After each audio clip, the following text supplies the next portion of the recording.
एक छोटे से शहर में रहते हैं पंडित जी, जो न तो पंडिताई करते हैं न किसी पंडित के घर पैदा हुए हैं, लेकिन फिर भी पूरा शहर और अब तो इंटरनेट की बदौलत जाने कहां कहां के लोग उन्हें पंडित जी के नाम से ही जानते हैं। उनका असल नाम तो ब्रजभूषण है। एक सरकारी ऑफिस में जिंदगी भर काम करने के बदले ठीक ठाक पेंशन लेकर रिटायर हुए हैं। घर में सिंपल सी वाइफ है, 2 बेटे हैं जो बड़े शहरों में अच्छे जॉब्स पर है।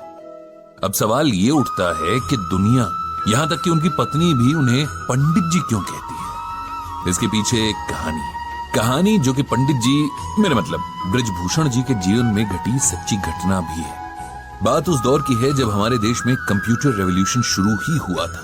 तमाम बड़े सरकारी ऑफिसेज में कंप्यूटर लगाए जा रहे थे और एम्प्लॉइज को उन्हें चलाना सिखाने के लिए ट्रेनिंग दी जा रही थी। ब्रजभूषण जी हमेशा से पढ़ने और नई चीजें सीखने के बड़े शौकीन थे। उन्होंने न सिर्फ लिटरेचर बल्कि रिलीजियस किताबें भी बड़े इंटरेस्ट से पढ़ी थी। बल्कि उनकी पत्नी के शब्दों में कहें तो रामायण और गीता तो वो घोट कर पी गए थे। अक्सर घर और ऑफिस की महफिलों में बहुत सुंदर शब्दों में रामचरितमानस की चौपाइयां और गीता के श्लोकों की बड़ी सिंपल और इजी एक्सप्लेनेशन देते थे। अब जब कंप्यूटर सीखने की बारी आई तो उन्होंने इसमें भी बड़े इंटरेस्ट के साथ पार्टिसिपेट किया, जबकि उनके साथ के बाकी लोग जाने क्यों बड़े बेमन से कतराते हुए ट्रेनिंग में हिस्सा ले रहे थे। उन्हें ट्रेनिंग देने वाली टीम कहीं बाहर से आई थी। 4 जवान लड़के जो शायद अभी अभी पढ़ाई पूरी करके निकले थे, इन्हें सिखा रहे थे। इस टीम में एक लड़का था जो बहुत कूल और काम नेचर का था। बड़े पेशेंस से इन लोगों को सिखाता था और कभी भी बेवकूफी भरे सवालों पर गुस्सा नहीं होता था। इस लड़के का नाम संदीप था। ब्रजभूषण जी को संदीप बहुत पसंद था। इधर कुछ दिनों से ब्रजभूषण जी देख रहे थे कि संदीप कुछ शांत सा रहने लगा था। उसके चेहरे पर हमेशा रहने वाली मुस्कान जैसे डिम सी पड़ गई थी। अक्सर कहीं खोया सा रहता और एक अजीब सी सैडनेस उसकी आंखों में बनी रहती। अब ब्रजभूषण जी एक्सपीरियंस्ड आदमी थे, जानते थे कि अगर इस एज में डिप्रेशन ने पकड़ लिया तो जिंदगी खराब कर देगा। इसीलिए उन्होंने संदीप से बात करने की सोची और एक दिन उसे डिनर पर घर बुलाया। संदीप आया और खाना खाने के बाद पंडित जी उसे साथ लेकर वॉक पर निकल गए। फिर बातों बातों में उसकी परेशानी का कारण पूछा, जिसे पहले तो वो टालता रहा, लेकिन फिर उसने अपनी परेशानी का रीजन बता ही दिया। दरअसल पिछले 5 सालों से संदीप किसी बड़े कंपेटिटिव एग्जाम की तैयारी कर रहा था और लगातार मेहनत के बाद भी तीसरी बार उसे फेलियर ही मिली थी, जिसने उसकी हिम्मत पूरी तरीके से तोड़ दी थी। उसे लगने लगा था कि उसकी जिंदगी के 5 साल बस यूं ही वेस्ट हो गए और अब उसका कोई फ्यूचर नहीं होगा। इतनी मेहनत के बाद मिले फेलियर ने उसे चौथे और आखिरी मौके के लिए भी मायूस कर दिया था। वो अब आगे एग्जाम्स की तैयारी नहीं करना चाह रहा था और कहीं ना कहीं अपनी फेलियर के लिए खुद को ही गिल्टी मान रहा था, यानी दोषी ठहरा रहा था कि शायद उसकी मेहनत में ही कहीं कमी रह गई थी। ये सब सुनकर ब्रजभूषण जी ने तुरंत संदीप को श्रीमद् भागवत गीता का ये श्लोक सुनाया। कर्मण्येवाधिकारस्ते मां फलेषु कदाचन मां कर्म फल हेतुर्भुर्मा ते संगोस्त्व कर्मणि। जानते हो संदीप, इसका मतलब क्या है, मीनिंग क्या है? ये श्लोक भागवत गीता के दूसरे चैप्टर का 47वां श्लोक है। जब अर्जुन रणभूमि पर अपने सगे संबंधी, अपने गुरु, भाई और दोस्तों को देखकर युद्ध छोड़ देना चाहते हैं, तब भगवान उसे गीता का उपदेश देते हैं। और गीता का ये श्लोक तो संपूर्ण गीता की समरी जैसा ही है। इसका अर्थ अगर समझ लें तो जीवन की सारी परेशानियां दूर हो जाएं। संदीप ने पूछा कि आखिर क्या है इस श्लोक का अर्थ और इसमें ऐसा क्या है जो आप इसे हर परेशानी का सलूशन बता रहे हैं।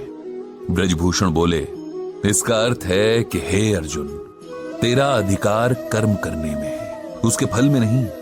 तू कर्म के फल के प्रति आसक्त ना हो या कर्म न करने के प्रति प्रेरित ना हो। सिंपल वर्ड्स में कहें तो हम में से हर कोई कुछ भी करने से पहले उस काम के रिजल्ट के बारे में सोचता है। जैसे बच्चे पढ़ाई शुरू करने से पहले फर्स्ट आने की विश करते हैं। बिजनेसमैन दिन की शुरुआत में ही शाम तक मटेरियल पूरी तरीके से यूज हो जाने की विश करता है। इंजीनियर नक्शा बनाने से पहले ही कोई मास्टरपीस बनाने की ख्वाहिश रखता है।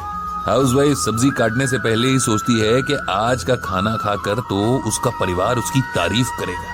हर कोई अपने हर काम से अच्छे फल की उम्मीद करता है, जबकि हमारे हाथ में सिर्फ और सिर्फ अपना काम करना है। उसका रिजल्ट क्या मिलेगा, कैसा मिलेगा, कैसे मिलेगा, इस पर ना तो हमारा कोई कंट्रोल है और ना ही राइट। ये सुनकर संदीप बोला, अगर हम रिजल्ट की इच्छा ही नहीं रखेंगे तो उस काम के लिए मोटिवेशन क्या रह जाएगा। ऐसे तो हम कोई भी काम बस टाइम पास के लिए ही करेंगे, नहीं? ब्रजभूषण जी बोले, नहीं, इसका ये मतलब नहीं कि हम अपने काम में इंटरेस्ट ना लें या अपने एफर्ट्स में कमी करें। इसका मतलब ये है कि हम ये समझ लें कि हमारे कंट्रोल में सिर्फ हमारा काम है। उदाहरण के लिए, एक बच्चे का काम पूरे साल भर अच्छे से पढ़ाई करना है, लेकिन परीक्षा का रिजल्ट और भी कई बातों पर डिपेंड करता है, जैसे कई बार कॉपी चेक करने वाले के मूड पर भी। ऐसे में यदि नंबर उस बच्चे की एक्सपेक्टेशन से कम आ जाते हैं तो उसे ना तो अपनी एबिलिटी पर शक करना है, न ही आगे मेहनत करने में कोताही करनी है। हमें हर हाल में अपना बेस्ट देना है। उसके बाद क्या होता है ये ईश्वर पर छोड़ देना है। किसान जब खेत में बीज बोता है, रात रात जागकर फसल को पानी देता है, तब वो अपना काम कर रहा है। लेकिन अगर सूखा पड़ जाए या उसकी फसल को कोई बीमारी लग जाए, तब किसान को अपने आप को इसकी वजह नहीं समझना चाहिए, क्योंकि ये बात उसके कंट्रोल में नहीं थी। जीवन में बहुत कुछ ऐसा है जिस पर हमारा कोई वश नहीं है, लेकिन खुद पर और अपने कर्म पर हमारा पूरा वश है। इसीलिए उसमें कमी नहीं रहनी चाहिए। जब हम इस बात को समझ लेंगे तो जीवन की छोटी बड़ी बातों में हौसला नहीं हारेंगे, खुद पर विश्वास रखेंगे और हमेशा अपना सर्वश्रेष्ठ देने के लिए तैयार रहेंगे। ब्रजभूषण जी की बातों ने संदीप पर जादू जैसा असर किया। उसने मन ही मन एक बार फिर पूरा जोर लगाकर परीक्षा की तैयारी करने का फैसला कर लिया था। कुछ दिन बाद जब ब्रजभूषण जी के ऑफिस में कंप्यूटर ट्रेनिंग पूरी हुई और सिखाने वाली टीम को विदा किया जा रहा था, तब संदीप ने सबको इकट्ठा किया और कहा, हम सबको हमेशा कुछ न कुछ सीखने के लिए तैयार रहना चाहिए। टीचर कहीं भी किसी भी रूप में मिल सकते हैं और हो सकता है कोई ऐसा टीचर मिल जाए जो लाइफ के लिए आपका एटीट्यूड ही बदल दे।